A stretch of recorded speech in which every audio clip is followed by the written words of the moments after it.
ఓం నమ శివాయ నమ. ఓం శ్రీమాత్రే నమ. ఓం వనదుర్గాయ నమ.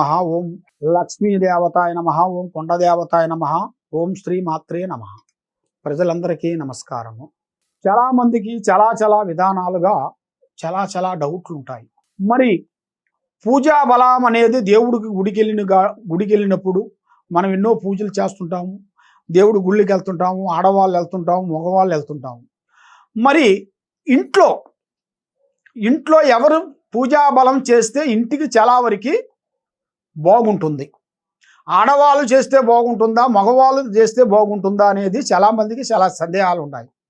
కాబట్టి ఇంట్లో యజమాని మగవాడు దైవ పూజా బలం చేసి దీపారాజన వెలిగించినట్టుకైతే ఆ ఇంటికి ఎంతో మంచి జరుగుతుంది.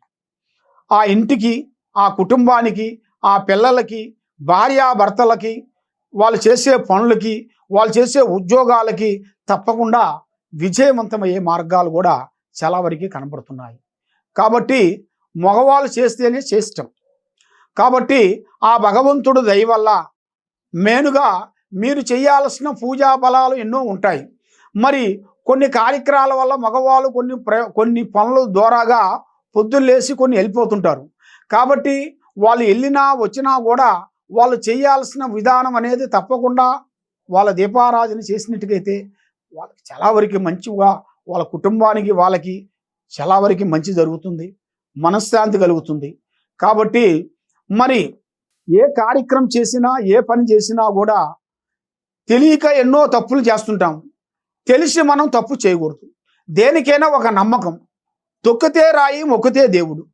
నమ్మకంతోనే ఏదైనా అవుతుంది, కానీ నమ్మకం లేనిది ఏది కాదు. ఈ భూమండలంలో భగవంతుడు ఉన్నాడంటే ఉన్నాడు, లేడు అన్నవాడికి మనం ఏం చేయలేం, ఏం చెప్పలేం.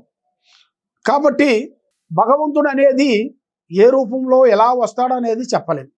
అది చిన్న రూపంలో కానీ, బాల రూపంలో కానీ, పెద్ద రూపంలో కానీ, ఏ రూపంలో అయినా ఒక రూపంలో వచ్చి మనకి ఏదో ఒక విధంగా తప్పకుండా కరుణించే మార్గాలు కూడా చాలా వరకు కనబడుతుంది.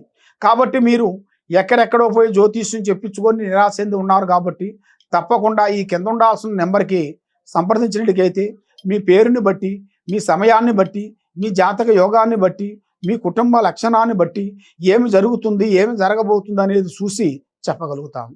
సర్వో జనా సుఖినో భవంతు. ఓం నమ శివాయ నమః.